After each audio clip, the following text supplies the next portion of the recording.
Papa Dudut. Maligayang araw po sa inyo at sa lahat ng bumubuo ng inyong programa. Maligayang araw din sa mga katulad ko na araw-araw nakikinig sa Barangay LS 97.1. Bago matapos ang taon ay sumulat ako sa inyo para ikwento ang love story ko na nagsimula noong nakaraang taon. Gagawin ko na rin ito para magsilbing reflection ko para sa taong 2024. Bago ko makalimutan, ako nga po pala si Trixie. 25 years old na ako at isa akong event singer. Never pa ako nagkaroon ng boyfriend. Hindi naman po dahil sa pangit ako. May mangilan-ngilan na ring sumubok na manligaw sa akin pero karamihan sa mga lalaking nagpaparamdam noon ay hindi pasok sa standards ko. Opo, medyo mataas po ang standards ko pagdating sa lalaki dahil alam ko po kung ano ang worth ko.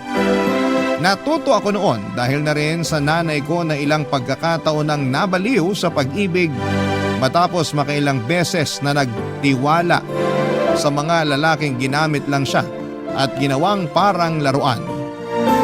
Lumaki ako na laging binibibisit ang mama ko na gabi-gabi noong umiiyak tuwing iniiwan siya ng mga lalaking minamahal niya hanggang sa dumating sa puntong tumigil na siya sa paghahanap at tinanggap na lamang niya na tatanda siyang single. Kaya naman hindi niyo po ako masisisi kung mapili ako sa lalaki dahil takot akong matulad sa mama ko. Dahil sa takot na maloko ay yun na nga po ang naging epekto. Hirap po akong magkaroon ng karelasyon, Papa Dudut. Sa katunayan ay naunahan pa nga ako ng nakababata kong kapatid na si Sasa. Meron na siyang long-term boyfriend na nakilala pa niya noong nasa college pa lamang sila. Minsan ay napapasana all na lamang ako sa relasyon ng mga kamag-anak at kaibigan ko. Nakakainggit man kung minsan pero hindi ko lang talaga magawang pumasok sa isang relasyon sa takot na makaranas din ako ng heartbreak katulad ng sa mama ko, Papa Dudut.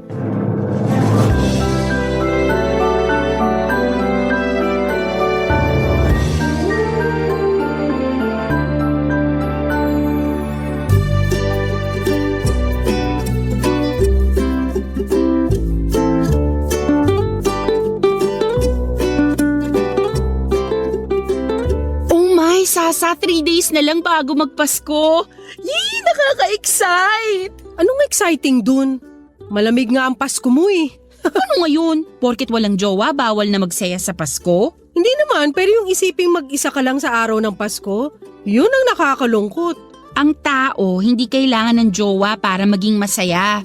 Ginagawa mong personality ang pagkakaroon mo ng boyfriend. As if naman ikaw lang ang nakaka-experience niyan. Well, sa ating magkapatid, ako lang naman talaga yung naka-experience magkaroon ng jowa eh. So fact yun. Pwede ikaw na. Magpasalamat ka na lang at nakahanap ka ng lalaking matino at loyal. Hindi yung lagi mo na lang akong inaasar sa pagiging single ko. Ano ba kasing plano mo? Gusto mo bang maging tita na lang ng anak ko? At tumandang dalaga nang hindi man lang nakakatikim ng… Yung bibig mo ha? Ikaw talaga? Kung ano-anong lumalabas dyan sa bunganga mo. Siyempre, may plano rin naman ako magkaroon ng pamilya someday. Hindi naman ako forever magiging single eh. Gusto ko rin namang makaranas ng pag-ibig. Anong inaantay mo? Na magbagsak ang langit ng lalaki sa harap mo? Bakit naman hindi? Mas maganda nga na langit na mismo ang mag-decide para sa love life ko. Para sa ganon, hindi ako ang may kasalanan if ever mang hindi maganda ang kalabasan ng first relationship ko. Kung ganyan lang din, talagang tatanda kang dalaga. Ate Trixie, ang pag-ibig, tinatrabaho yan. Hindi yan kusang mahuhulog mula sa langit. Parang pera yan na kailangan paghirapan para makuha. Saan ba kasi kailangan magpasa ng resume? May interview din ba yan katulad ng paghahanap ng trabaho? Oo, meron. Ang tawag doon, dating. Makipag-date ka para makahanap ka ng jowa. Palibhasa kasi sa'yo, napaka-choosy mo. Yung hinahanap mong lalaki, mala Dennis Trillo eh. Hindi ka naman kasing ganda ni Jenny Lynn Mercado. Ay, sa bagay. Iniisip ko palang parang sumasakit na ulo ko.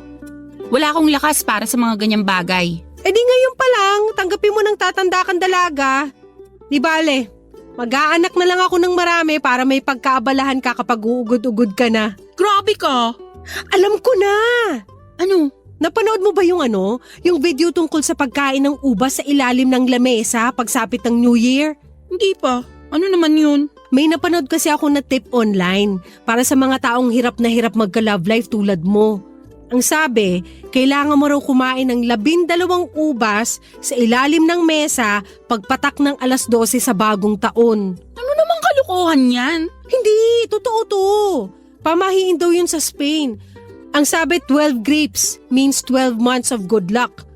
Pero dapat mabilis mong kainin yon kasi kapag nag-12:01 na at di mo pa naubos yung 1 dosenang ubas, yung mga matitirang yun yung bilang ng mga buwan na mamalasin ka. Ang OA naman nun? Ang sabi rin kapag nagawa mong kumain ng 12 ubas, suswertehin ang love life mo sa susunod na taon. Sus! Nagpapaniwala ka sa mga ganyan? Gawin mo, wala namang mawawala eh. Malay mo, magka-jowa ka na. Anong klaseng ubas ba? Ewan ko, yung green yata. Basta, kahit anong ubas na lang. Bibilhan kita para sa New Year. Gawin mo yun ha. Parang sira naman to. Ano naman magiging itsura ko nun? Nagpuputo ka na sa labas tapos nasa ilalim ako ng lamesa? Gusto mo bang magka-jowa o hindi? Gusto. O edi gawin mo. Sabi ko nga, malay mo, palaring ka na sa pag-ibig sa susunod na taon. Hay nako, bahala ka dyan. Ginagawa mo pa akong utu-utu eh. Totoo to, ano ka ba? Bahala ka, kung ayaw mo edi wag. Tatanda ka na lang dalaga talaga. Bahala ka dyan, aalis na ako. Kakanta pa ako sa isang event mamaya. Saan naman? May company Christmas party akong nabook sa Taguig. Binayaran ako para mag-perform. Ay wow, bongga. Kailangan kumayod para may pera sa bagong taon. Yun ang totoong swerte. Basta, bibili pa rin ako ng ubas para sa bagong taon. Ikaw nang bahala kung kakain ka o hindi. Ayan ha, tinutulungan na kita. Ewan ko sa'yo. Minsan nakakasawa ring makarinig ng mga tanong kung kumusta na ba ang love life ko o kung may boyfriend na ba ako. Yun kasi ang laging tanong ng mga tao bilang conversation starter at sa totoo lang ay napapagod na rin akong mag-explain kung bakit ako single. Para kasing laging naipapamukha sa akin ang pagiging mapanglaw ng puso ko. Kaya naman bago natapos ang taong 2023 ay ipinangako ko sa sarili ko na bibigyan ko naman ang sarili ko ng boyfriend. Ano man ang mangyari pagpasok ng 2024. Kung kinakailangang babaan ko ang standards ko ay gagawin ko yon para naman maranasan ko na rin ang tinatawag nilang pag-ibig. Nakakahiya mang aminin pero ginawa ko ang pagkain ng 12 ubas sa ilalim ng lamesa na binanggit ng kapatid kong si Sasa. Ganon ako kadesperada noon dahil for the first time ay nagkaroon ako ng urge na danasin din kung paano ba talaga ang umibig. Noong 2023 ay nagkaroon ng malaking year-end party sa bahay ng pinsan ko. Nagsasama-sama kaming magkakamag-anak ng first time lang nangyari dahil umuwi ang mga pinsan ko mula sa US. Ilang kaibigan at dating kakilala rin ang dumalo sa party ng time na yon. Pagsapit naman ng 12:00 habang nasa labas ang lahat at masayang nanonood ng fireworks display, sa kalangitan ay palihim akong nagpunta sa kusina dala ang 12 ubas para gawin ang sinasabi ni Sasa na pampaswerte sa love life. Sa isang long table kung saan nakadisplay ang mga pagkain ay gumapang ako sa ilalim ng lamesa. At doon ay nagmadaling kinain ng 12 ubas, Papa Dudut.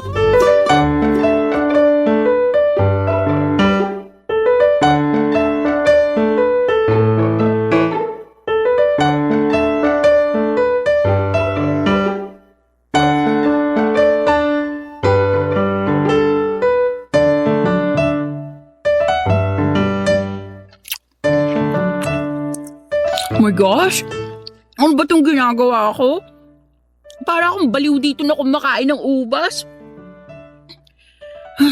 Sana naman pala rin ako ngayong 2024. Please lang, tadhana. Bigyan mo na po ako ng jowa. Oh, 12:01 na. Nakain ko naman yung mga ubas on time. Sana talaga totoo yung sinasabi ni Sasa. Makalabas na nga. Mamaya may makakita pa sa akin dito nakakahiya. Ay, pusala! Nagulat naman ako. Akala ko kung ano na yung gumagapang. Naku, sorry, di ko alam na may tao pala. Halika, tulungan na kitang tumayo. Salamat. Di ko talaga alam na may tao pala rito. Akala ko nasa labas na lahat eh. Teka, tama ba yung nakita ko? Galing ka sa ilalim ng lamesa? Oo. Kasi may hinahanap lang ako kaya napadpad ako sa ilalim. May chinek lang ako. Ikaw, anong ginagawa mo? Bakit ka gumagapang dito sa kusina ng pinsan ko? May hinahanap lang din ako. Mahina na yung mga mata ko kaya kinailangan kong gumapang. Gumagapang habang may hawak na mangkok? Mangkok na may ano ba yan? Mga tangkay ba yan ng ubas? Oo, ano to? Tangkay nga ng ubas. Paborito ko kasi ubas eh. Okay. Mukhang alam ko na kung anong nangyari Ha? Bakit? Ano ba sa tingin mong nangyari? Hulaan ko kung ba't ka gumagapang sa sahig. Galing ka rin sa ilalim ng mesa, no? Sige, aamin na ako. Tama ka, galing din ako sa ilalim ng lamesa. Kumain ako ng ubas. Pero mag-e-explain ako kung bakit. May nakita kasi akong video tungkol sa pagkain ng ubas sa bagong taon. Sabi nila… Pampaswerte sa love life. Napanood mo rin yun? Hindi. Sinabi sa akin ng kapatid ko. Actually, ginawa ko nga rin Kaya ako galing sa ilalim ng mesa kasi kumain din ako ng 12 ubas. Nakakatawa naman. Pareho pala tayo ng ginawa. Akala ko ako lang yung nagpapaniwala sa mga ganun May kasama pala ako. Ewan ko nga kung bakit rin ako nauto Saang lamesa ka pala galing? Hindi kita napansin nung pumasok ako Dito ako sa kabila, yung mga lalagyan ng plato at baso. Yun yung lamesang mataas Hindi kasi ako kasya dyan sa lamesang pinagpwestuhan mo. Nung nagsilabasan na lahat, nagpaiwan ako. Sabi ko sa pinsan mo, magsi-CR lang ako sandali. Kaya pala hindi kita napansin. Mas nauna ka pala sa akin. Sumama pa ako sa labas kanina Mabuti na lang pala hindi ako nagpunta sa lamesang yun kung hindi nagkagulatan tayo. Tama. Diyan din sana ako pupunta kanina Kaso wala nang time kaya nagmadali na ako. Pero nagkagulatan pa rin tayo kasi sabay tayong lumabas, di ba? Oo nga Nakakahiya na huli pa akong gumagapang galing sa ilalim ng mesa. Huwag kang mag-alala, secret lang natin to. Sure ka ha? Huwag mong ipagsasabi kahit sa pinsan ko. Pagtatawanan ako ng mga yun. Oo naman, basta wag mo rin ako ibubuko. Sige, deal yan. Safe ang secret natin sa akin. Ano palang pangalan mo? Trixie, ikaw? Jacob. Kaano-ano ka ng mga pinsan ko? Kapitbahay ka ba nila? Hindi, college friends kami. Oh, I see. Ngayon lang kita nakita First time ko lang din kasing maimbitahan dito. Mag-isa lang din kasi ako ngayong bagong taon kaya in-invite ako ng mga pinsan mo. Parang get together na rin namin to pagkatapos ng mahabang panahon. Parang ganun. Sa bagay, ngayon lang din kasi sila umuwi kaya ngayon lang din siguro kita nakita. So, kumusta naman? Nakain mo naman lahat ng ubas mo? Oo, muntik na nga ako mabilaukan Ako nga, muntik na hindi umabot sa oras Ang lalaki din kasi nung nakuha kong ubas. Ay, sinabi mo pa. Ay, sana worth it nga talaga tong kalokohang pinagagagawa natin. Sana nga. Sana talaga magkatotoo yung hiniling mo ngayong gabi. Ikaw rin. Tara na sa labas. Baka hinahanap na tayo ron. May sisindihan pa yata silang fountain Mauna ka na, susunod na lang ako. Okay, sige. Kita na lang tayo sa labas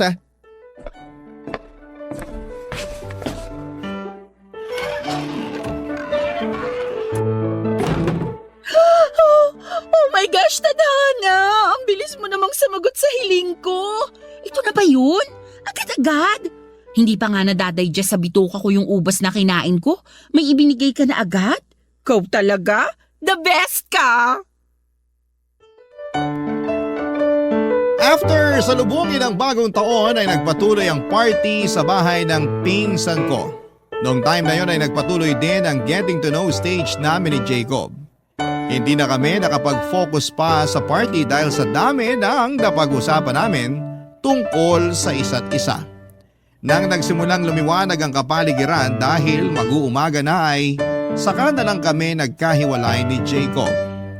Pagkarating ko sa bahay ay natulog ako buong maghapon. Masasabi ko na naging maganda ang pagsalubong ko sa bagong taon ng 2024 dahil na-enjoy ko ang company ni Jacob. Papadudot, hindi naman talaga exactly gwapo si Jacob. May itsura siya pero hindi siya yung tipong mapapa-head over heels ang bawat kababaihan sa kanya. Pero masasabi ko na napakalakas ng karisma niya. May appeal siya na uubra sa mga taong ang hanap ay may humor at emotional intelligence. Lahat ng yon ay taglay ni Jacob Papadudot. Kaya naman sobrang na-enjoy ko ang maikling pagsasama naming dalawa sa naganap na year-end party sa bahay ng pinsan ko. Matangkad din siya at sobrang nitingnan. Mula ulo hanggang paa ay pansin kong alagang-alaga niya ang sarili niya, Papadudot. Barangay Love Stories. Barangay Love Stories. Sa Tagaytay kami nagpuntang magpipinsan kasama si Jacob para lang magkape, Papadudot. Spontaneous trip lang ang nangyari at napag-isipan namin habang nasa daan. Ang maganda sa pag-uwi ng mga pinsan ko ay wala kaming gastos dahil sila lahat ang nagbabayad tuwing lumalabas kami. Wala din naman kasi silang kasamang lumabas, Papadudot. Kami na lang ni Sasa ang inaasahan nila maliban na rin kay Jacob na college friend nila. 10 years nang nakatira sa California ang dalawang pinsan ko matapos silang kunin ng nanay nila doon na 30 years ng OFW. Since then ay ngayon na lang ulit sila bumisita sa Pilipinas. Kaya naman talagang sinulit nila ang bawat araw nila dito bago sila bumalik. Nagsimula raw ang pagkakaibigan nilang tatlo dahil sa online games. Noong college sila ay lagi nilang tambayan ang computer shop malapit sa school nila kung saan lagi nilang inuubos ang vacant time nila sa paglalaro. Nagpatuloy ang pagkakaibigan nila online at kahit magkahiwalay ay nanatiling matatag ang koneksyon nilang tatlo. Papadudot sa ilang araw na pagsasama namin ni Jacob, isang bagay ang nagustuhan ko sa kanya. Napakahaba ng pasensya niya. Kahit na minsan ay tinotopak ang mga pinsan ko, ay never kong nakitang nagalit o nainis si Jacob. Napakabait at magalang din siya sa ibang tao. Lahat ng nakakausap niya ay tinatawag niyang ma'am at sir, anuman ang kanilang estado. Unang buwan pa lamang nga ng taong yon pero nagsimula nang tumibok ang puso ko para sa kanya, Papadudot.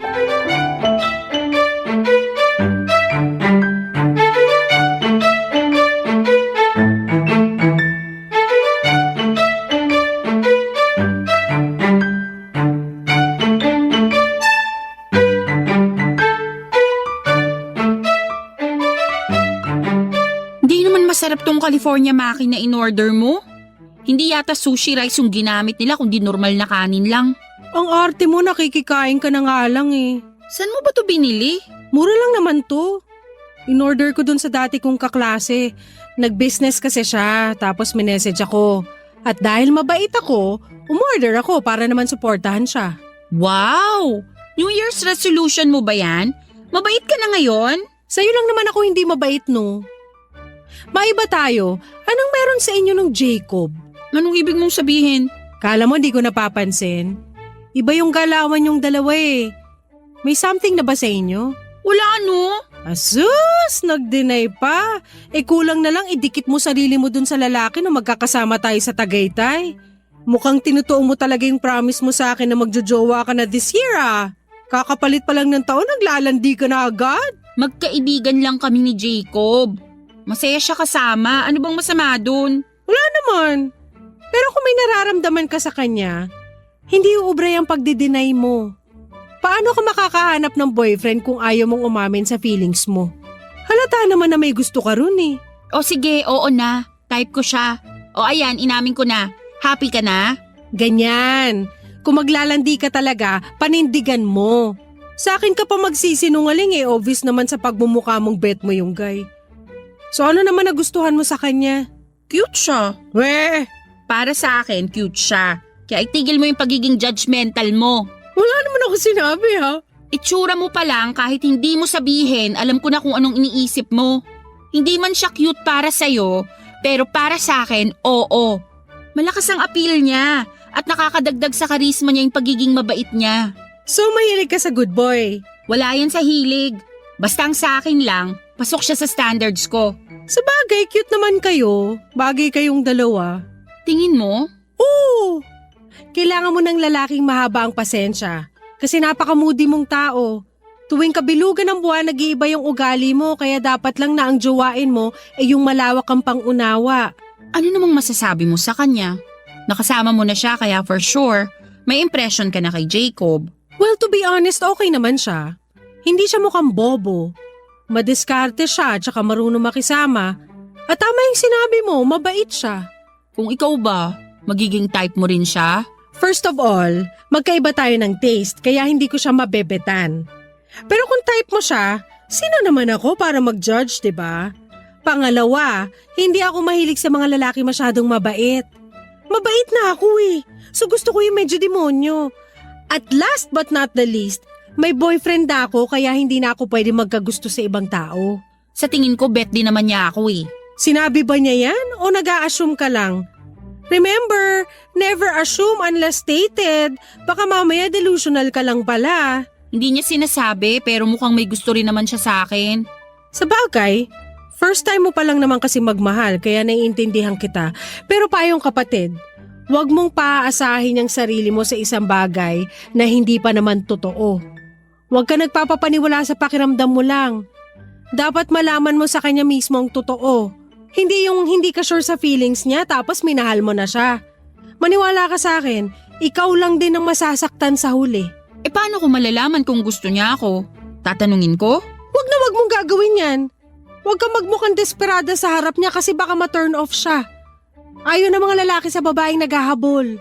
Remember, hindi ka aso para maghabol ng tao. E anong gagawin ko?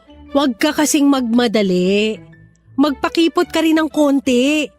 Huwag mo masyadong ipahalata na bet mo siya. Chill ka lang. Sabi nga nila, it's not the destination that counts, but the journey. Kaya enjoyin mo lang yung chemistry nyo for the meantime. Aamin din yan sa nararamdaman niya pagtagal. Basta wag mo siyang pilitin kasi kapag pinilit mo, babahagang buntot nun. Ayaw ng mga lalaki sa commitment unless sila na mismo yung nag-decide. So, kapag decided na si Jacob, dun ka lang maniwala na bet ka niya. Matapos bumalik sa US ng mga pinsan ko ay nanatili ang closeness namin ni Jacob Papadudut. Nagpatuloy ang paglabas-labas naming dalawa. Katulad ng sinabi sa akin ni Sasa ay hindi ko masyadong pinaasa ang sarili ko. Kahit na may nararamdaman ako para kay Jacob noong time na yon, ay sinolo ko na lamang muna ito hanggat hindi niya sinasabi sa akin na nagugustuhan din niya ako. Itinuring ko na lamang muna ang relasyon naming dalawa bilang magkaibigan.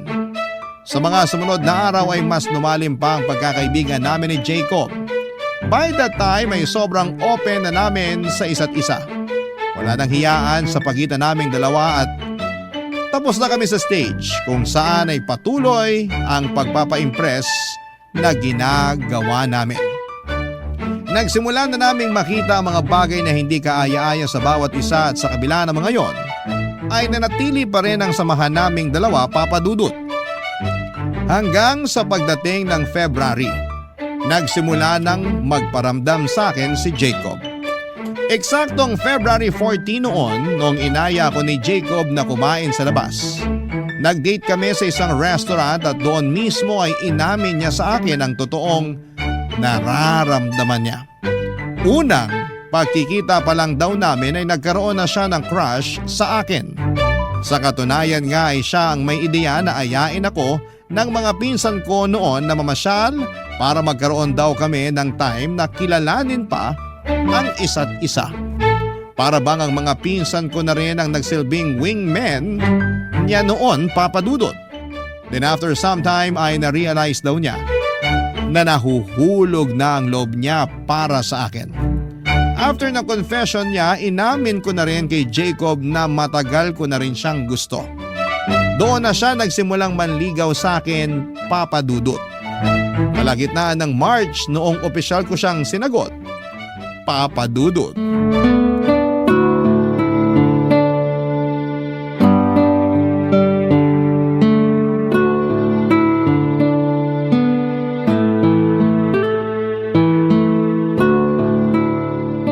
Maganda pala dito ng gantong oras, no?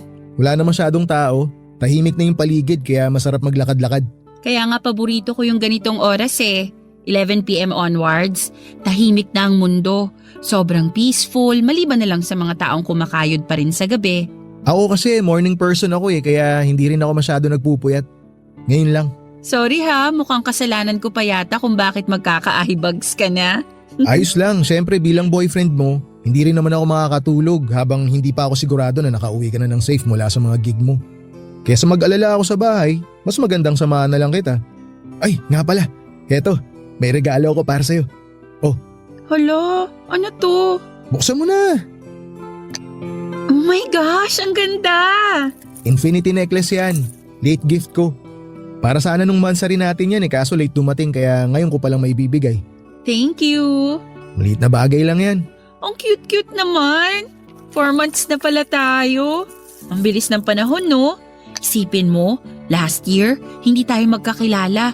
Pero dahil sa ubas, nagkita yung mga landas natin. Nakakatuwa nga pero naniniwala ka ba talaga na yung ubas ang rason kung bakit tayo nagkakilala? Yun naman talaga, di ba? Kung wala kang planong kumain ng ubas nung New Year at wala rin akong idea tungkol sa ubas-ubas na yan, hindi tayo magkikita sa kusina ng pinsan ko. Pero may chance pa rin naman na magkakilala tayo since nasa iisang lugar naman tayo ng oras na yun. Kung sa bagay, oo nga naman pero ubas pa rin ang naging dahilan. Sa mga encounter na pwedeng mangyari sa atin nung gabing yun, nagkita tayo nung kumain tayo ng ubas. Hindi ka ba naniniwala sa ganun? Na may mga taong destined talagang magkakilala? Parang Red String Fury. Sabihin na nating naniniwala naman ako. Kumain nga ako ng ubas, di ba? Pero ayoko lang paasahin yung sarili ko sa isang bagay na walang katotohanan Yun bang aakalain kong ito na talaga yung final kasi destined nga ako no? Pero in the end, hindi pa pala tayo yung para sa isa't isa. Bakit? Dumating ka na ba sa point noon na naniwala kang destiny mo na yung partner mo? Oo, palagi. Ganun ako noon Lahat na nangyayari sa buhay, binibigyan ko ng meaning. Ang tingin ko sa buhay ko parang pelikula na lahat na nakakatagpo ko itinadhana para sa akin. Yun pala, dadaan lang sila para saktan ako. Yun ang nakakatakot sa pag-ibig, no? Kailangan mo talagang sumugal. Puso yung nakataya. Kaya kapag natalo ka, masakit talaga. Hindi ko alam kung gaano kasakit yung sakit kasi hindi ko pa naman naranasang ma-broken heart. Pero iniisip ko pa lang, parang maski ako, hindi ko rin talaga kakayanin. Ang kabutihan naman sa mga experience kong ganun, mas natuto ako, mas lumawak pa yung pangunawa ko.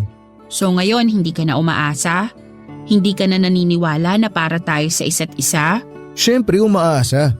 Hiling ko nga na ikaw na talaga May reservations man pero araw-araw ko ipinapanalangin na ikaw na yung huli kasi ikaw na talaga yung itinuturing kong huli ko Ay, sana nga. Yan din ang dalangin ko. Lalo na't sobrang pressure sa part ko kasi napakahaba pala ng pinagsamahan nyo nung ex mo. Paano mo nalaman? Wala naman akong nakwento sa'yo tungkol sa ex ko Nabanggit nung pinsan ko, 7 years daw tumagal yung relationship nyo. Tama, 7 years nga. Pwede bang tanungin kung anong nangyari? Bakit kayo naghiwalay? Ayoko na sanang pag-usapan yun. Tapos na yun tsaka hindi ko ugali magkwento ng past relationships ko lalo na sa'yo na girlfriend ko. Okay lang naman kung ayaw mong sabihin. Mas maganda na rin yung wala akong alam. Ignorance is bliss, ika nga nila. Kung wala kang alam, wala kang aalalahanin. Tama. Huwag na nating alamin yung tapos na. Tsaka wala ka naman dapat ipag-alala Okay naman yung naging hiwalayan namin ng ex ko. Walang masamang tinapay sa pagitan naming dalawa. That's good. At least wala kang evil eye na matatanggap kasi walang taong galit sa'yo. Ang hilig mo talaga sa mga pamahiin, no? Well, wala namang mawawala kapag naniwala ka. Huwag mo lang gawing personality para hindi ka masabihang baliw. Baka naman pati horoscope natin na-check mo na kung compatible tayong dalawa. Ay actually, matagal ko nang nagawa yan. Talaga? So ano sabi? Compatible ba tayo? Virgo at Taurus? Compatible naman, kasi pareho tayong earth sign. Nice! E di kung ganun, wala nang problema. Aligned naman pala pati stars natin eh. Pareho nga lang tayong hard-headed kasi ang earth sign minsan matitigas ang ulo. Iyon lang.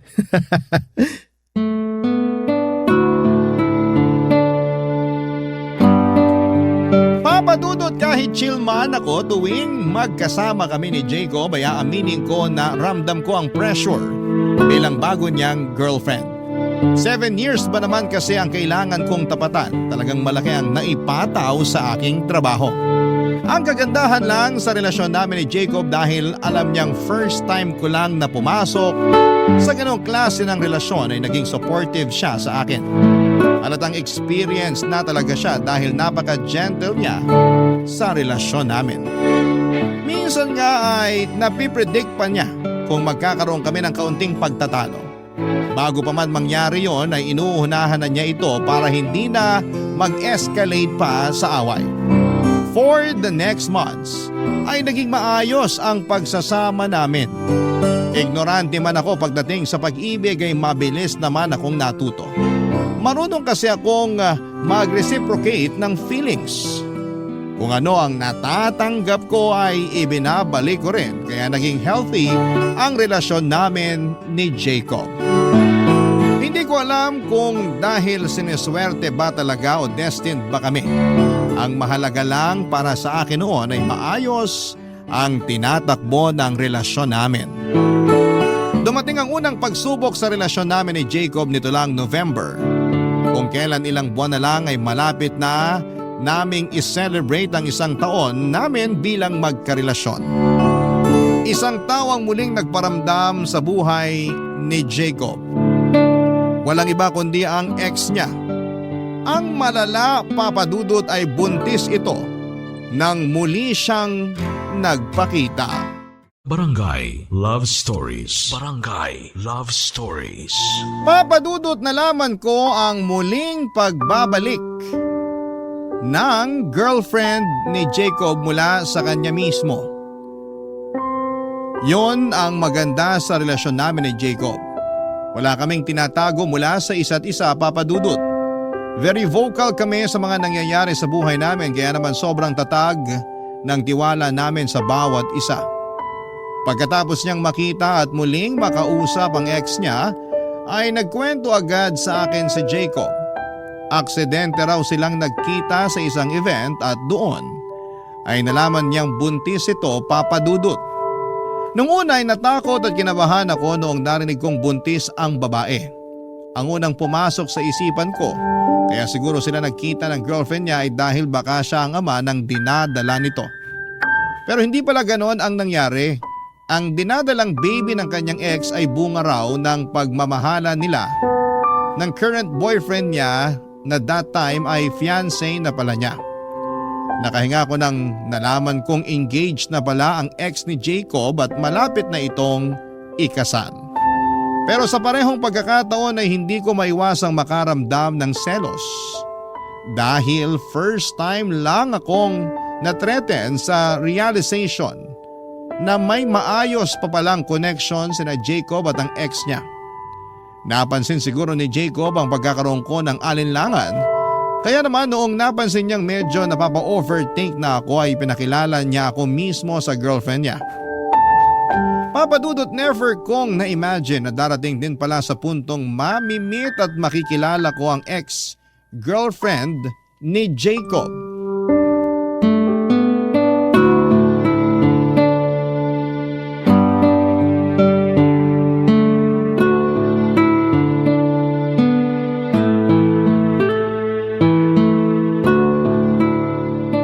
So, kumusta naman yung eyeball nyo ng ex ng jowa mo? Eyeball talaga? Ano pa bang ibang tawag dun? Okay naman yung meet-up namin. Mabait siya, in fairness. At gusto mo yon? Mas mabait yung ex kesa sa'yo? Mabait din naman ako kaya walang kaso sa akin yun. Alam ko sa sarili ko na mabait akong tao. Sure ka? Kung mabait yung girl, ba't sila nagkahiwalay ni Jacob? Baka naman jowa mo pala may problema. Hindi mo ba naisip yon? Ito naman gagawa pa ng issue. Nasolve na nga yung problema namin eh. Huwag mo nang dagdagan. Ate, tandaan mo mas marami akong karanasan sa pag-ibig kesa sa'yo. Nagtatanong lang naman ako. Wala namang kasing problema kay Jacob eh. Maayos yung naging hiwalayan nila ng ex niya. For 7 years?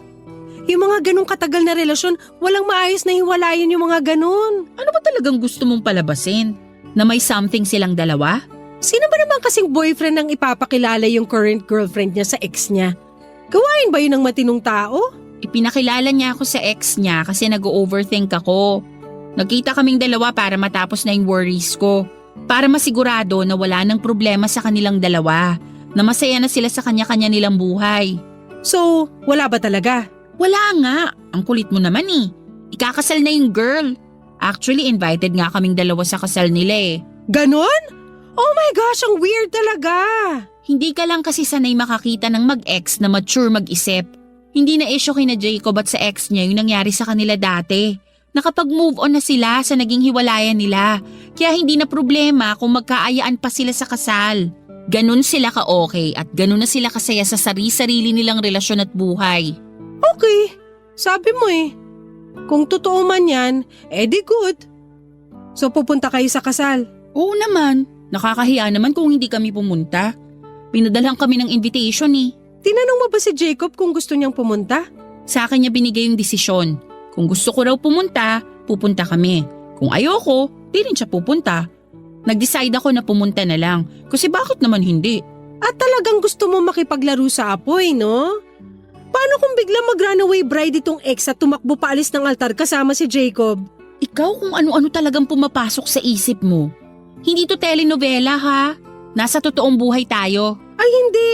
Ang mga telenovela inspired yan sa totoong buhay. Ewan ko sa'yo. Sinisira mo peace of mind ko eh. Ano ba talagang gusto mong mangyari? Pagdudahan ko si Jacob? Binibigyan lang kita ng senaryo na pwedeng mangyari. Hindi mangyayari yon. Malaki ang tiwala ko kay Jacob. At isa pa, mukha namang mahal na mahal nung ex niya yung mapapangasawa niya eh. Nung nag-usap kami, wala siyang ibang binabanggit kundi kung gaano siya kasaya sa current love life niya. Bakit nga ba kasi naghiwalay si Jacob at yung ex niya? Mahaba-haba na rin yung 7 years ha? Sayang yun. Ano ba nangyari? May third party bang involved? Walang third party. Ang kwento nila sa akin na wala na lang daw basta yung spark. Para bang naubos na lang yung pagmamahal nila sa isa't isa. Hindi na nag-work yung relationship nila. Hindi na sila nag-grow as a person. Sa huli, nag-decide sila na maging friends na lang. Pinalaya nila yung isa't isa para subukang magmahal ulit. Nakakilala si ex ng bagong lalaki, tapos nakilala naman ako ni Jacob. Tapos sasabihin mo, hindi mala telenovela yung kwento mo? Ang dami ko nang napanood na ganyang pangyayari. Ang exage mo rin naman kasing mag-isip. OA na OA eh. Whatever, kung saan kayo masaya, doon na rin ako. Kung wala rin naman palang problema, edi mabuti. Basta siguraduhin mo lang na goods na yung ex niya. Sigurado kang hindi mo na yun pagseselosan. Hindi na, kasi mature na rin ako mag-isip. Kaya nga kami a-attend ng kasal eh, para ipakitang okay na okay ang lahat. Eh di wow. Papadudot walang rason para paghinalaan ko si Jacob dahil sa 8 buwang pagsasama namin, wala siyang ibang ginawa kundi ang buuin ang tiwala ko sa kanya. Doon ko nga na-realize kung gaano kahalaga ang tiwala sa pagitan ng 2 taong nagmamahalan. Kung hindi ito matibay, mahihirapang magtagal ang isang relasyon.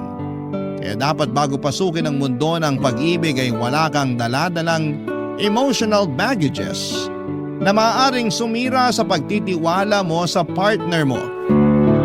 Sa kabila ng mga sinabi sa akin ni Sasa, mas nagtiwala ako sa boyfriend ko at sa pagmamahal na ipinapakita at pinaparamdam niya sa akin. 2 choice lang naman kasi yan. Yan ay ang maniwala ka sa partner mo o pagdudahan mo lahat ng ginagawa niya. Mas pinili ko ang una at buong puso ko siyang pinagkatiwalaan, Papadudot. Ang kapalit noon ay never sinira ni Jacob ang tiwalang ibinigay ko sa kanya. Very transparent kasi si Jacob kaya lahat ng nangyayari sa buhay nito ay updated ako kaya naman wala nang lugar sa puso't isipan ko ang pag-overthink. Gabi bago ikasal ang ex ni Jacob ay naghahanda na ako noon para sa gagamitin kong damit kinabukasan. Nang bigla akong pinuntahan ni Jacob sa bahay para sabihin ang balitang mas mabuting wag na kaming magtungo sa kasal ng ex niya. Tinawagan na raw niya ito at nagpaalam na hindi na kami makakadalo. Nagulat ako sa naging desisyon niyang yon, pero noong tanungin ko siya kung bakit niya yon nagawa ay mas humanga ako sa kanya, Papa Dudut.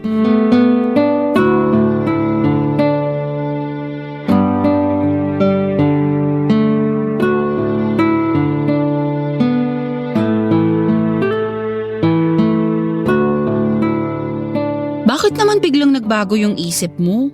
Last minute ka namang nag-decide na di na tayo attend ng kasal ng ex mo. Naka-ready na pa man din ako. Pasensya ka na kung hindi na kita natanong ha. Bigla lang kasi ako nagkaroon ng realization eh. Anong klaseng realization naman yun? Na hindi magandang tingnan na pupunta pa tayo sa kasal ng ex ko. Lalo pa na isasama kita. Ano namang hindi maganda doon? Tapos na kasi kami. Kumbaga, wala na dapat kaming koneksyon ng ex ko. Kasi sarado na yung kwento namin eh. Hindi na dapat namin dinadagdagan pa yung memory sa pagitan naming dalawa. Pareho na kaming nag-decide na tapusin ang lahat eh. Ngayon kung patuloy kaming magiging ganito, para saan pa tinapos namin ang lahat, di ba? Eh baka naman yun yung closure na inaasahan niya. Gusto niyang makita mo siyang ikasal para mapatunayan niyang masaya na siya sa bagong buhay niya. Para saan pa? Pumunta ako o hindi, matutuloy pa rin naman yung kasal nilang dalawa eh. Hindi nila kailangan yung presensya ko para matuloy yung kasal nila. Ganon din ako. Hindi ko kailangan yung presensya ng ex ko para lang patunayan na mahal kita. Tsaka nakakainsulto yun sa part nyo ng mapapangasawa niya. Kaya pakiramdam ko talaga hindi na kita kailangan dalhin sa kasal nila. Kahit sa ang anggulo tingnan kasi hindi maganda eh. Pero okay lang naman sa akin eh. Patunay lang yun na mature na kayo pareho. Natanggap nyo nang hindi kayo ang endgame katulad ng naging explanation ko kay Sasa. Matagal ko nang tanggap ang totoo. Hindi ko na kailangan patunayan yun. Ayoko lang nadalhin ka sa nakaraan na hindi naman na dapat balikan. Ayoko rin kasing maging parte sa bagong buhay na binubuo ng ex ko ngayon. Ganon din ako. Ayoko siya maging parte sa bagong chapter ng buhay ko kasi nga tapos na kami. Sure ka na ba talaga dyan? Di na tayo pupunta? No regrets? No regrets. Tsaka final na. Nakapag-decide na talaga ako. At sorry ulit kung hindi ko man lang na-consider yung feelings mo. Katulad nga ng sinabi ko, pumunta man tayo o hindi, okay lang sa akin yun. Malaki ang tiwala ko sa'yo at alam ko namang kapakanan ko lagi ang inuuna mo eh. Alam kong hindi ka gagawa ng mga desisyon na ikasisira ng relasyon natin. Ganon kalaki ang tiwalang binibigay ko sa'yo araw-araw. Salamat. Patuloy kong gagawin yon hanggang sa pagtanda natin. Alam ko sinabi ko na to noon na hindi ko na paaasahin pa ang sarili ko pero willing akong sumugal ulit. At maniwala na tayong dalawa na talaga magsasama hanggang sa dulo. Hindi kita papaasahin. Pangako ko sa'yo na mamahalin kita hanggang sa huli. Cheesy man pakinggan pero yun ang totoo. Yun ang gagawin ko hanggat patuloy na tumitibok ang puso ko. Alam mo, para hindi masayang yung naging preparation mo, mag-date tayo bukas. Saan naman? Bahala na. Kung saan man tayo dalhin ng kapalaran. Ay gusto ko yan. Sige gawin natin yan. Ay sus! Oh. Kanina pa ako nag-cringe dito sa mga linyahan yung dalawa. Ano kayo, teenager? Bruha ka? Kanina ka pa dyan? Oo. Lalabas sana ako kaso parang ang seryoso ng usapan nyo kaya hindi ko na muna kayo inabala. Magandang gabi, Sasa. Magandang gabi rin. Mabuti naman at natauhan ka. Akala ko dadalhin mo talaga tong si ate sa kasal ng ex mo eh. Noon ko pa sinasabi sa kanya na hindi maganda yun. Kaso ito namang si ate, patay na patay sa'yo kaya kahit ano gagawin niya para maibigay yung gusto mo. Oy, hindi totoo yan ah. Totoo naman eh. Kaya ikaw Jacob, ayus-ayusin mo mga desisyon mo. Kasi ikaw lang talaga aasahan ko sa relasyon nyo. Medyo utututong ate ko eh. Huwag kang mag-alala, hindi na mauulit yon. Dapat lang. At kapag itong ate ko niloko mo, ako talaga makakatapat mo. Lagi ko yung pinagtitripan pero mahal na mahal ko yan. Oh, totoo ba? Siyempre, joke lang yun. Nahawa na tuloy ako sa kakornihan yung dalawa. Hala sige, maiwan ko na muna kayo, may lakad pa kami ng boyfriend ko. Tuloy nyo yung kadramahan nyo dyan. Sige, mag-ingat ka. Papa Dudut, never na ngang nagkaroon ng koneksyon sa Jacob at ang ex niya simula noon. Never na siyang nabanggit at never na namin siyang pinag-usapan. Doon ko na nga na-realize na ganito pala kasayang magkaroon ng minamahal. Ganito pala ang kapanatagan na dala ng pag-ibig na tapat. Ang dalangin ko na lang talaga sa may kapal na sana'y patuloy na maging maganda ang relasyon naming dalawa ni Jacob. Na sana anumang pagsubok ang dumating sa pagsasama namin ay sabay namin itong malampasan. Kasabay ng paglapit ng panibagong taon ay ang pagharap namin ni Jacob sa panibagong yugto ng love story namin. Pagsapit ng New Year ay pumwesto ulit kami sa ilalim ng mesa para kumain ng ubas. Pero hindi katulad noong nakaraang taon, sa halip na maging swerte sa pag-ibig. Ang magiging hiling namin ngayon ay magtagal pa ang relasyong binuo naming dalawa. Hanggang dito na lamang po ang kwento ko sa inyo, Papa Dudut. Malay po ninyo, sa susunod na taon ay may bagong kwento na naman akong ibabahagi sa inyo tungkol sa relasyon namin ni Jacob. Sa ngayon ay eto na lang muna ang mai-share ko sa inyo. Magandang araw po sa inyong lahat at sana'y magkaroon kayo ng masaya at manigong bagong taon. Ang inyong forever kapuso at kabarangay, Trixie. Dear Papa Dudut, ako nga pala si Fiona, 35 years old, magandang trabaho ko at syempre kakambal noon ang magandang sahod. Dahil dito ay nakaipon na rin ako ng sapat lalo't wala naman akong ibang sinosustentuhan. Financially secured na rin kasi ang mga magulang at mga kapatid ko. Kaya ang lahat ng perang kinikita ko para sa akin lang talaga, Papa Dudut. May sarili na akong kondominium at kakatapos ko lang bayaran. Masasabing financially stable na ako at wala na akong ibang poproblemahin sa buhay. Maliban na lamang sa isang bagay, karelasyon. Tulad ng ibang karelasyon, ang problemang binibigay sa akin ni Lord, hindi naman kasi pwedeng mapunta sa akin ang lahat. Hindi ako nagkaroon ng karelasyon dahil aminado akong hindi ako maganda at wala rin akong kahit konting apil man lang. Mahal ko ang sarili ko kaya handa akong maging honest sa nakikita ko. Kulang talaga ako sa ganda. Alam yon ang lahat at hindi ko naman yon kinakahiya.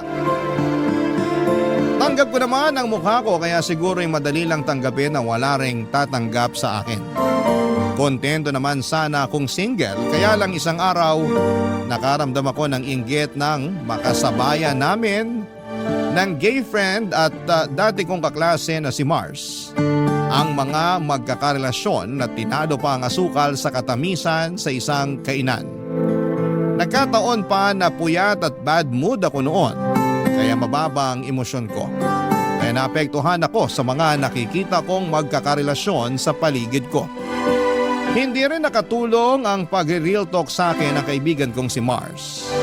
May pagkataklesa pa naman ang baklang yon at pinush niya ako na humanap ng jowa bago magsara ang dapat magsara sa akin. Napaisip tuloy ako at natakot. Baka isang araw ay magsara na lamang lahat ng butas ko sa tenga. Papa Dudut.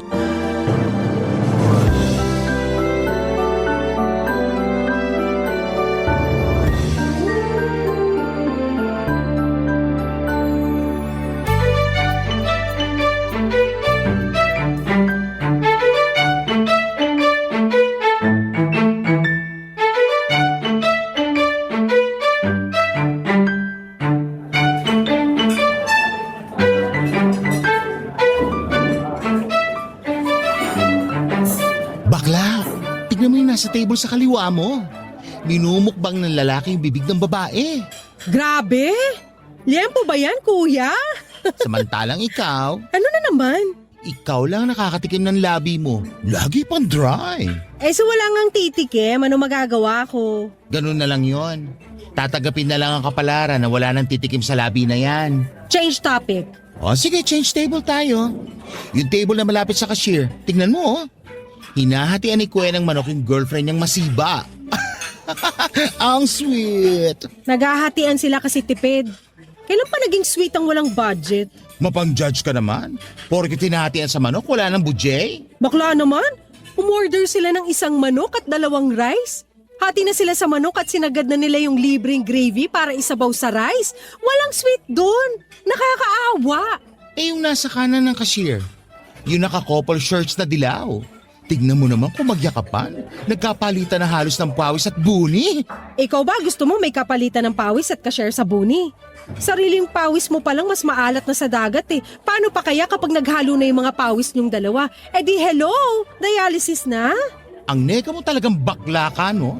Kaya ka hindi nabibiyayaan ng jowa eh. Sorry, nadala lang ng puyat. O nadala ng inggit. Ang lakas mo maka-evil eye na magkakarelasyon. Ikaw yata ang dahilan ng mga hiwalayan na magkakarelasyon ngayon eh. Iba ang inggit na pinapatawid mo sa kanila.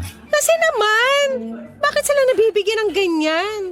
Sila na malakas sa tadhana. Ang unfair ng universe ha. Mamaya mas lalo kang tumandang dalaga niyan. Eh di tumandang dalaga. Paki ko. Tingnan mo yung nasa likuran mo, dali. Ayoko nang tumingin sa mga magkakarelasyon. Umay, tigilan mo ako. Bakla, hindi magkarelasyon ang nasa likuran mo.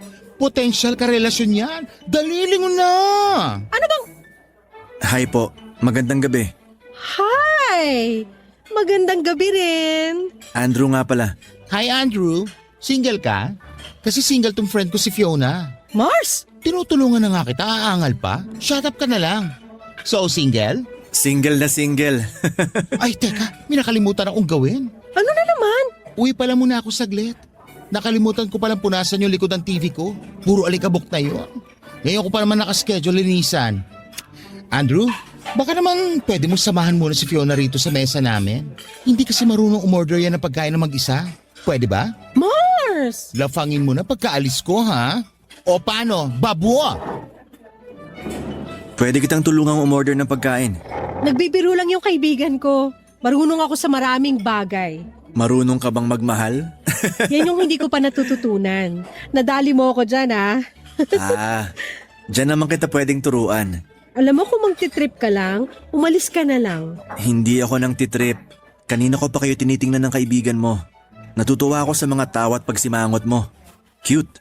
Wala nagsasabi sa akin ng ganyan. Ikaw pa lang. Kawalan nila yon. Hugasan nga nila yung mga mata nila para makita nila kung gaano ka-cute. Papadudot na lamang ko na mas bata si Andrew ng 5 taon sa akin. Hindi ko gustong pumatol sa mas bata sa akin. Pero nadala ako ng kagwapuhan niya at kakaibang charm.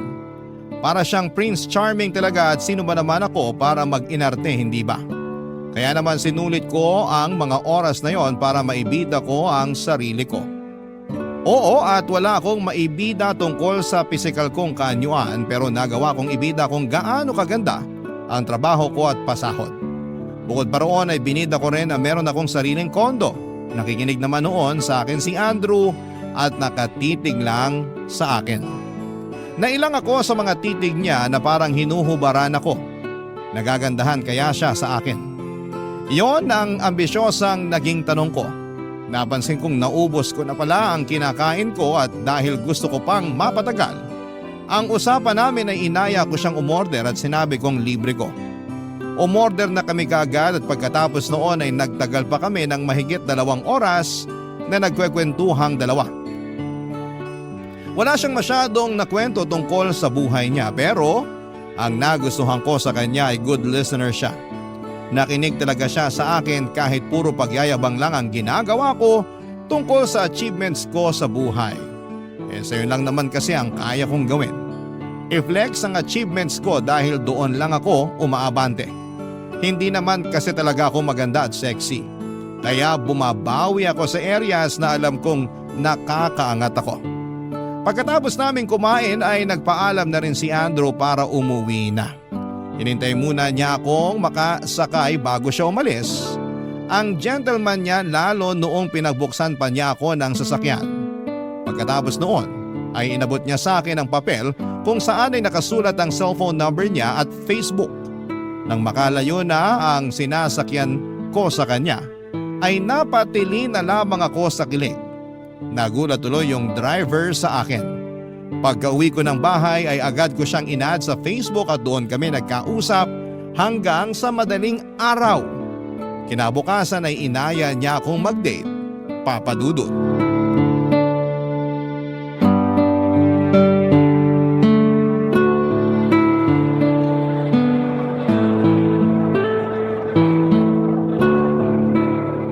Alam mo, may aaminin ako sa'yo. Dati kang lalaki o dati kang sayote? O both? Saan naman ang galing yung hula na yan? Kaloka ka. Sayote talaga? Lalaking sayote? Biro lang. Gusto lang kitang patawanin. Bigla ka kasi nagseryoso dyan eh. Hindi ako sanay. Ngayon ko palang naranasan na ma-date. Seryoso to walang halong biro. Ikaw pa lang talaga. So hindi ka dating sayote? Hindi ka dating lalaki?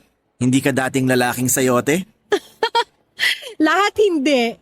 At hindi rin ako mahilig sa sayote para lang alam mo, team papaya ako pagdating sa tinola. May pagkakaiba na agad tayo. Team sayote ako sa tinola. Pero Andrew, maiba lang ako.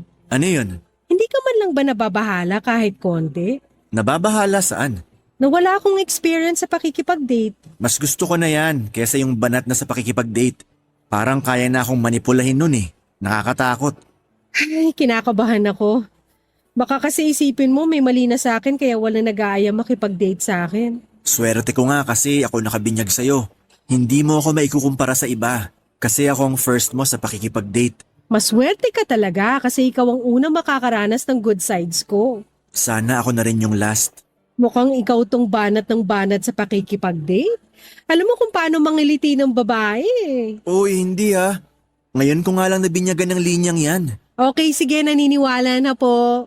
Gusto kong malaman, ano ba yung good sides mo? Na-curious ako bigla. Parang gusto ko masubukan. Una, masinop akong tao. Pwedeng sabihin ko yung bad side ko? Ano yun? Hindi ako masinop eh. Lalo sa bahay. Pangalawa, mahaba ang pasensya ko sa mga makakalat na tao. So, ligtas ka. Mukhang banat ka sa pangbobola ng kadita. Pangatlo, hindi ako nagsisinungaling. Paano ko naman mapapatunayan na hindi ka sinungaling? Simple lang. Sasabihin ko sa'yo na gwapo ka, type kita, naniniwala ka ba? Lagi ako naboboto bilang Adonis nung nag-aaral pa lang ako. Kaya kong paniwalaan yung sinasabi mong gwapo ako. And, thank you! Pang-apat, may sarili akong kondo. Fully paid. Nasabi mo na yan dati eh. Nakalimutan mo na?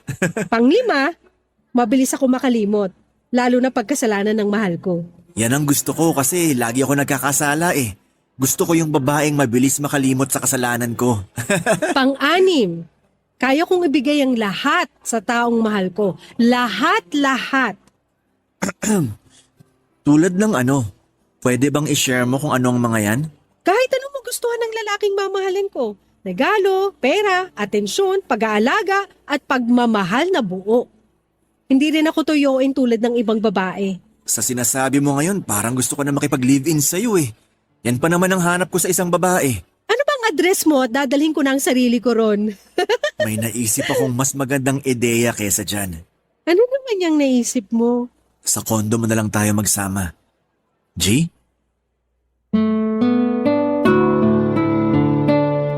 Ang akala ko noon, Papa Dudut, ay nagbibiro lang si Andrew nang sabihin niyang gusto niyang magsama na kami sa kondo ko. Kaya lang tinignan niya ako ng matagal at doon ko nakitang seryoso siya at gusto niyang pumayag na ako kaagad. Hindi ako agad nakapagsalita dahil hindi ko naisip kailanman na may lalaking gustong makipag-live-in sa akin. Manliligaw nga noon wala yung makakasama ko pa kaya sa iisang bahay. Saka pangalawang date pa lamang namin yon. Baka naisip agad niyang magsama na kaming dalawa sa anong paraan. Masyado ko bang nabenta ang sarili ko sa kanya kaya niya ako nilataga na magsama na kaming dalawa. Napa-order ako ng isang orange juice. Kahit punong-puno na noon ang sikmura ko. Parang bigla akong nauhaw sa gustong mangyari ni Andrew. Hindi pa rin siya umiimik noon at nakatitig lamang sa akin. Hinihintay ang sagot ko. Hanggang sa naisip ko na wala nang ang ibang lalaking gustong manligaw sa akin. At si Andrew, handa akong samahan sa kondo ko. Handa akong mahalin. Ano pa ang dapat kong ikaarte? Gwapo siya at nakakakilig ang mga salita niya. Saka kapag tinanggihan ko siya, gaano ako kasigurado na meron pang ibang lalaking darating at mag-o-offer ng katulad ng sa kanya. Parang wala naman na. Kaya naman bago pa dumating ang in-order kong orange juice, ay nag-decide na ako. Sinabi ko sa kanya na ready na akong patirahin siya sa kondo ko. Nagulat nga ako nang biglang tumili si Andrew. Natawa na lamang kaming pareho sa inasal niya. Masaya lang daw siya na pumayag ako dahil gusto na raw niyang masubukan lahat ng binibida kong ugali ko sa kanya. Nang mga panahong yon, Papa Dudut. Barangay Love Stories. Barangay Love Stories. Papa Dudut, mabilis lang ang mga pangyayari. Wala pang isang linggo ay naplano na namin ni Andrew kung paano siya makakalipat sa kondo. Tinulungan niya akong iayos ang kondo para magkaroon siya ng space para sa mga gamit niya. Sinabi naman niya sa akin at damit lang ang kukunin niya sa bahay niya. Pero sinabi ko na lamang kahit ano pa yung kunin niya sa bahay niya ay ayos lang. Maluwag naman ang kondo ko at binida ko rin sa kanya bago pa siya makapunta doon. At noong nakapunta na siya sa kondo ko ay namangha talaga siya. Mas lalo tuloy niyang gustong makalipat kaagad. Kaya hindi na namin pinatagal pa ang lahat, Papa Dudut. Pinuntahan namin ang bahay niya para tulungan ko siyang maghakot ng mga gamit niya. Hiniram ko ang van ng pinsan ko para maggamit namin. Nabilib na naman lalo sa akin si Andrew dahil lahat daw kami sa pamilya namin ay may maayos na buhay. Napangiti na lamang ako pero lihim akong napakilig dahil may lalaki akong napabilib. Pagkarating namin sa bahay niya ay nagulat ako na andon ang 65 years old na nanay niya. Doon ko nalaman na kasama pa rin pala niya sa bahay ang nanay niya. Silang dalawa na lang ang magkasama sa buhay dahil wala palang nakilalang ama si Andrew. Mabait naman ang nanay niya. Mabilis ko lang ding napakisamahan ng maayos noong simula. May mga pagtataray lang nung umpisa pero nakuha ko rin kaagad ang loob niya dahil sa pag-assure ko na magiging okay din ang lahat. Yun ang unang beses na may makilala ako na nanay ng boyfriend ko. Nakakatuwa naman ang mga pangyayari. Yon ang naglaro ng matagal sa utak ko, Papa Dudut.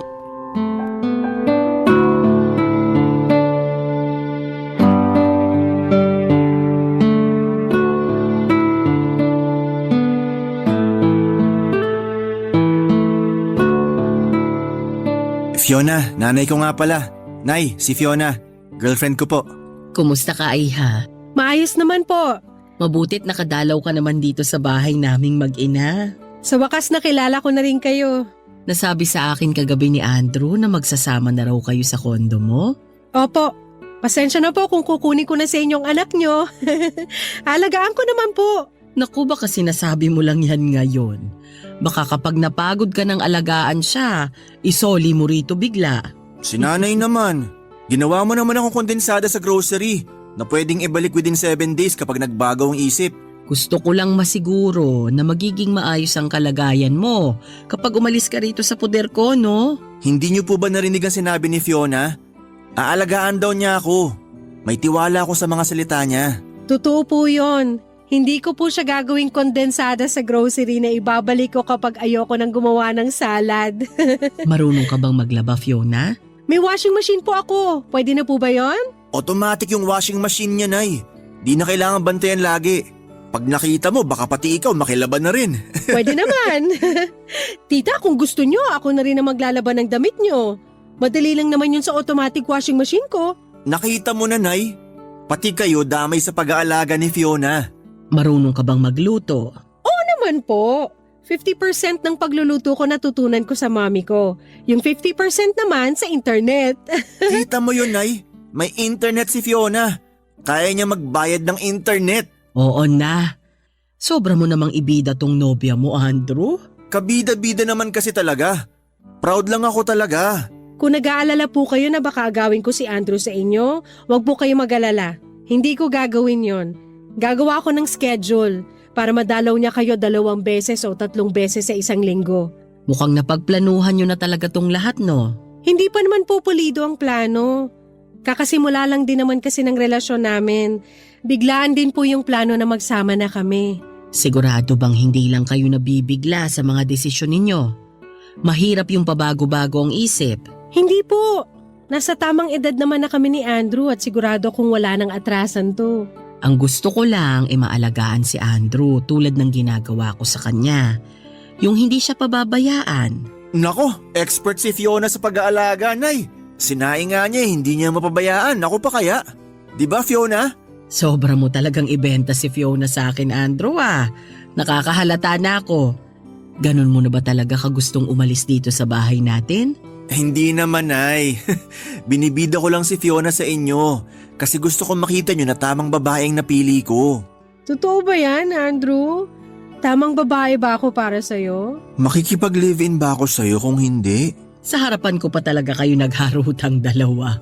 Huwag ka na mainggit, Nay. Ngayon na aalis na ako rito sa bahay, pwede ka nang tumanggap ng manliligaw. Pwede ka namang mamili ng ili-live-in mo rin. Andrew? Tigilan mo nga ako? O sige na, mag-empake na kayo ron para hindi na kayo gabihin sa daan. Ayos! Andrew, ikaw muna magsimula sa pag-iempake.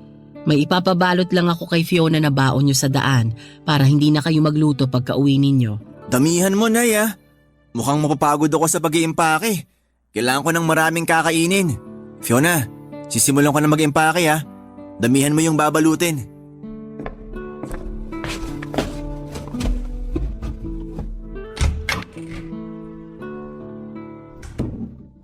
Fiona, Ano po yan, tita? wala nang solian ha? Wala nang solian. Ano ang ibig sabihin doon ng nanay ni Andrew? Para namang nagmukha akong customer na bumili ng pagkain o gamit na walang warranty.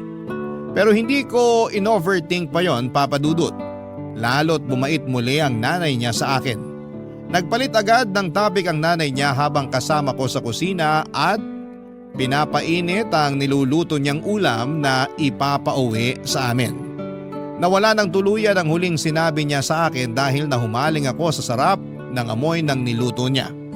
Mukhang nakaka-pressure ang luto ng nanay ni Andrew. Parang hindi ko yon mahihigitan. Yun naman bigla ang in-overthink ko. Paano kung mas magaling mag-alaga ang nanay ni Andrew kesa sa akin? Paano kung ikumpara ako ni Andrew sa kanyang nanay?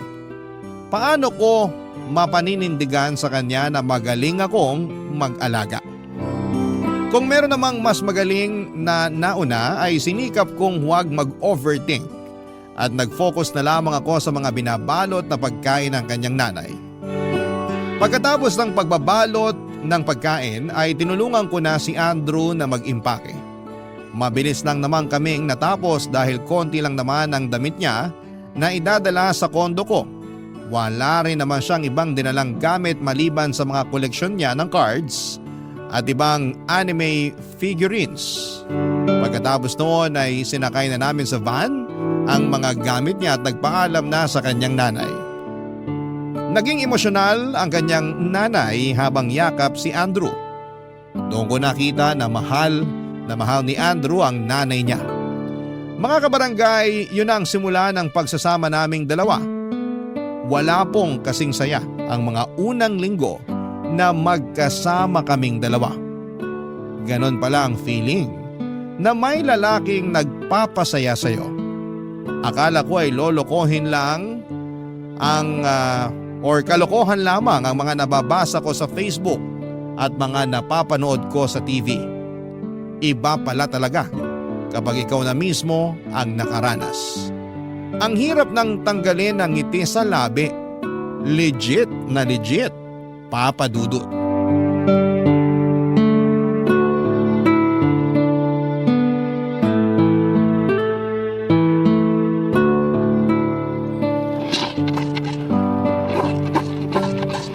Mangawit ka dyan, kanina ka pa.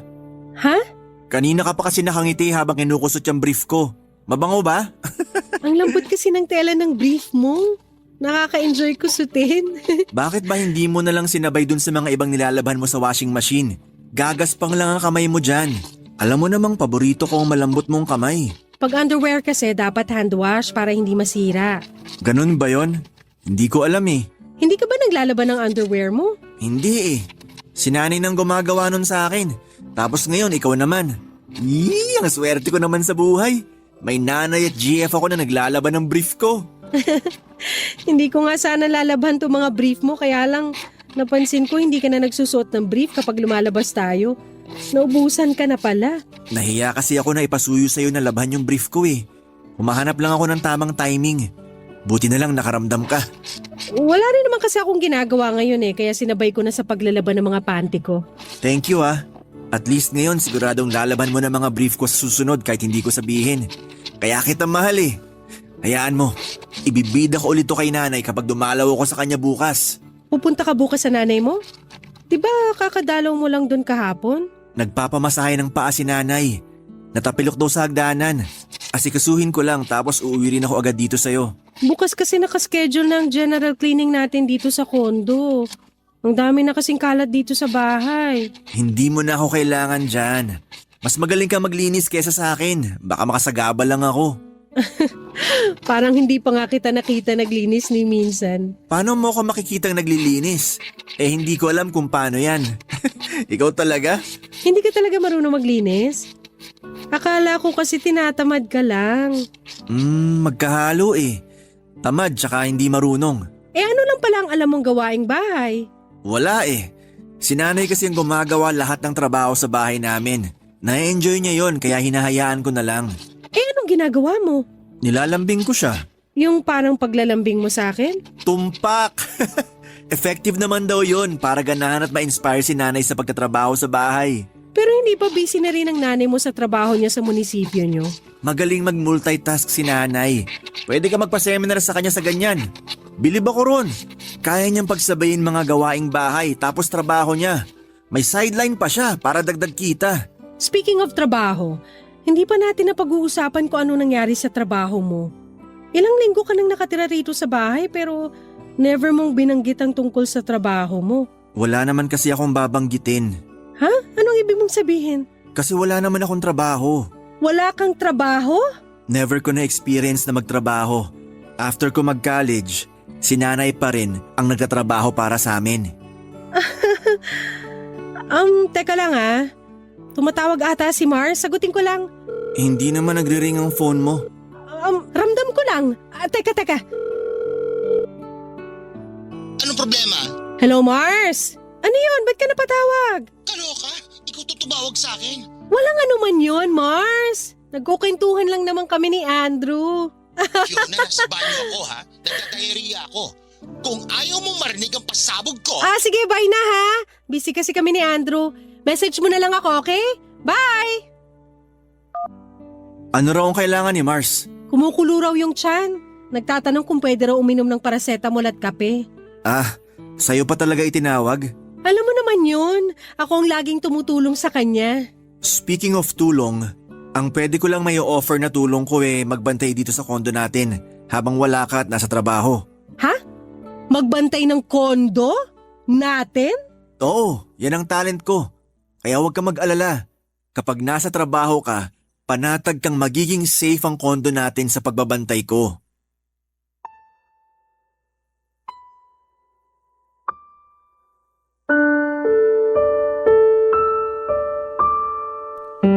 Napanganga na lamang ako sa mga sinabi ni Andrew, Papa Dudut. Doon bumagsak ang mundo ko. Wala na nga siyang alam sa mga gawaing bahay, wala rin siyang trabaho. Bakit ba inuna kong pumayag na makisama sa kanya sa kondo ko kesa tanungin ang ibang detalye sa buhay niya? Hindi na lamang ako umimik pa, Papa Dudut. Hinayaan ko siyang mangawit ang bibig sa kakangiti. Akala niya ay nakaka-proud ng mga sinabi niya sa akin. Sa totoo lang ay na-turn off ako roon dahil hindi ko naman gusto ang isang lalaking palamunin at walang ibang alam na gawain. Maiintindihan ko pa kung wala siyang alam sa gawaing bahay pero at least man lang sana ay may trabaho siya. Pero bakit naman combo pa ang mga bagay na wala siyang kaalam-alam? Napailing na lamang ako sa mga nalaman ko pero sa tuwing napapatingin at nilalambing niya ako ay nawawala sa isipan ko ang mga pagkukulang niya. Alam kong red flag na pero masarap pa rin talaga. Papa Dudut. In love na kasi ako kay Andrew at mabilis lang naman na makalimutan ang mga hindi niya kayang gawin lalo na kapag niyayakap niya ako. Lalo na kapag naiisip kong wala ng ibang lalaki ang pwedeng magmahal sa akin tulad ng ginagawa niya. At saka ang sarap kaya niyang kasama sa labas kapag nagde-date kami. Ka-flex-flex ang itsura niya. Yung tipong ramdam ko ang inggit na mga kababaihan at kabaklaan sa tuwing ako ang ka-holding hands niya. Doon nakakabawi sa akin si Andrew, Papa Dudut. Kaya naman sinubukan ko pang ipikit ang mga mata ko para hindi makita kung gaano kapula ang bandila niya. Kaya ko naman ang mga gawaing bahay lalo't pamparelax ko rin naman yon. Hindi naman problema sa akin ang pera dahil maganda at malaki ang sahod ko. Wala rin akong ibang dapat bayaran kundi ang kuryente, tubig at internet. Kasabay syempre ng pagkain namin. Kakayanin ko na to. Iyon ang dinidikdik ko sa isipan ko habang magkasama kami, Papa Dudut. Barangay Love Stories. Barangay Love Stories. Lalong lumala ang pagka-inlove ko kay Andrew, Papa Dudut. Lalo't maya't maya ang pagyakap, halik at pagsasabi niya sa akin ng I love you. Sino ba naman ang hindi rurupok sa ganon, Papa Dudut? Lalo na kung sobrang gwapo at tikas ng lalaking magsasabi sa iyo noon. Saka napakagaling niya sa kama. Oo, wala akong ibang experience sa kama sa ibang lalaki pero masasabi kong performance level talaga si Andrew. Doon talaga siya bumabawi sa mga pagkukulang niya sa akin. Natakpan ng bahagya ang mga kapintasan niya pero habang tumatagal, mas lumilitaw ang mga bagay na hindi ko gusto sa kanya. May mga araw na talagang nakabalandra na ang mga ayaw ko sa kanya at hindi magawang matakpan pa ng mga paglalambing niya. Palala na kasi ng palalang sitwasyon namin ni Andrew. Ni tupiin ang kumot namin sa kama ay hindi niya magawa. Ni minsan ay hindi siya nagkusa na magwalis man lang kahit sa kwarto namin. Isang araw ay kinailangan ko na ng opinyon ng iba tungkol kay Andrew at nagpaalam ako kay Andrew na makikipagkita ako kay Mars. Gusto pa niyang sumama noon sa akin pero nagsinungaling ako at sinabing may pinagdadaanan si Mars na personal kaya mas magandang ako lang ang haharap sa kanya. Hindi na naman siya nagtanong at nagduda pa. Hinayaan na lang niya akong umalis. Pagkatapos noon ay nagmadali akong lumabas ng bahay para kitain si Mars sa isang coffee shop. Nang magkita kaming magkaibigan ay niyakap ko kaagad siya ng mahigpit. Hindi na ako magsusumbong noon pero hindi ko alam kung kakampihan ba niya ako. Kasi hindi naman tong nagtulak sa akin, kasi siya naman tong nagtulak sa akin kay Andrew. Kaya nag-alangan ako noong simula kung itutuloy ko bang sabihin sa kanya ang katotohanan o mas magandang sabihin ko na lahat ng problema ko sa lalaking nereto nito sa akin noon, Papa Dudut.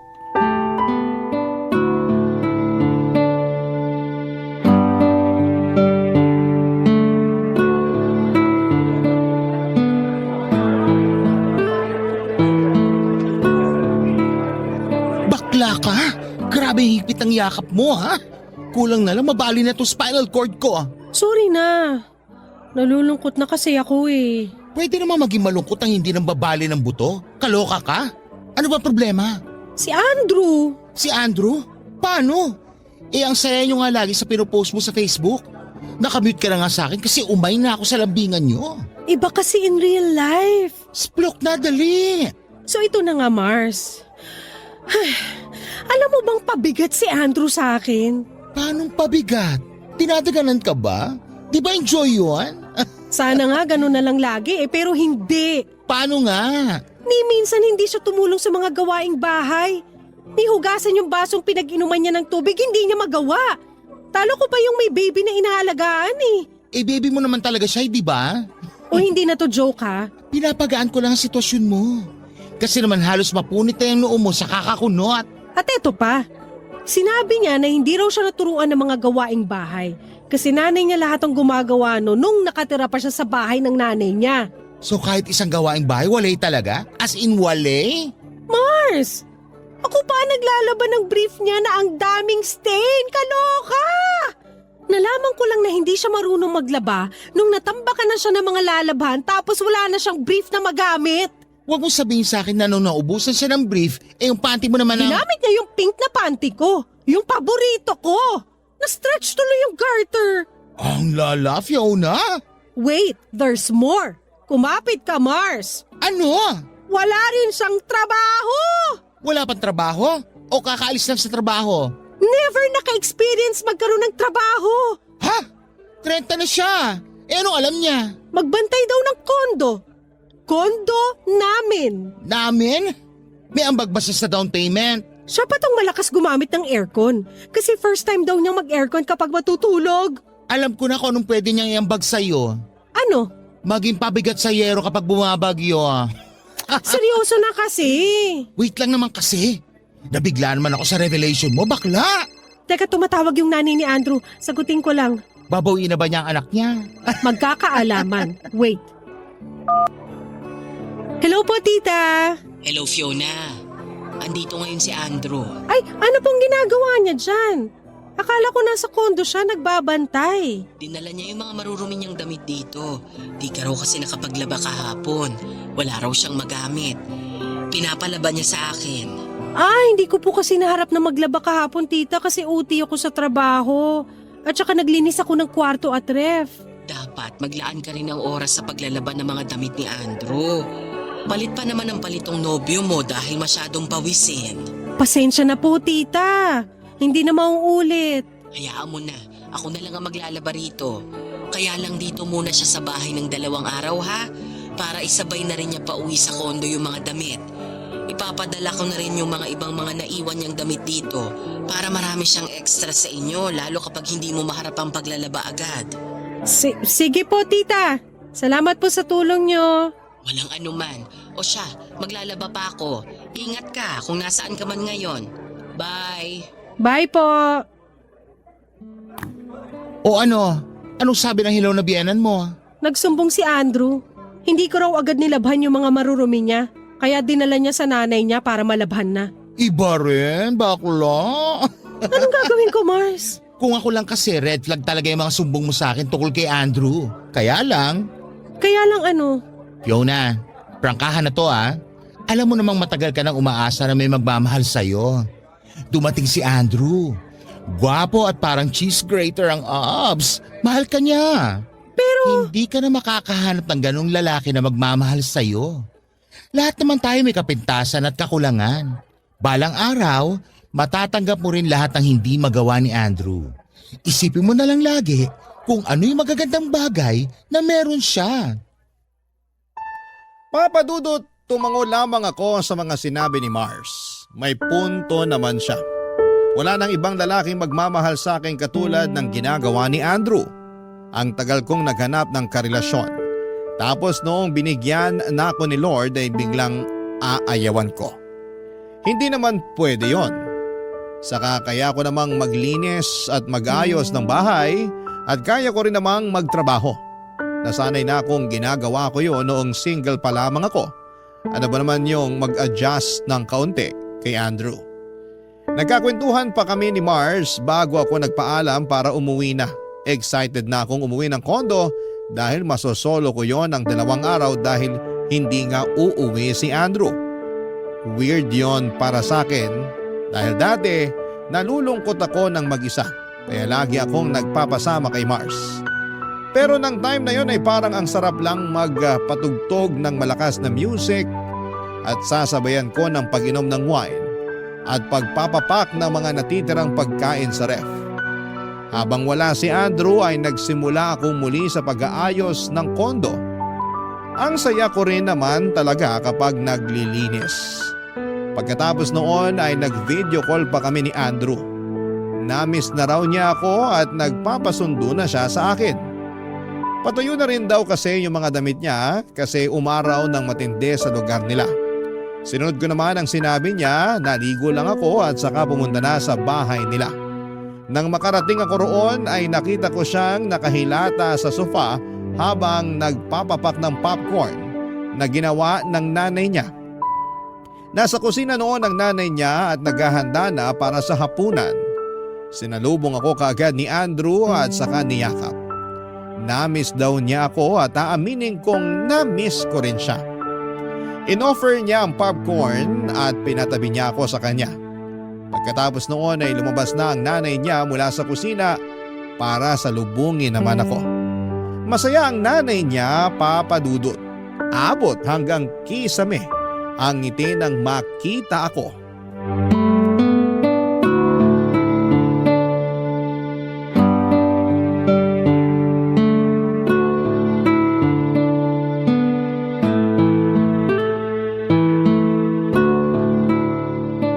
O napaaga ata ang pagsundo mo kay Andrew, Fiona.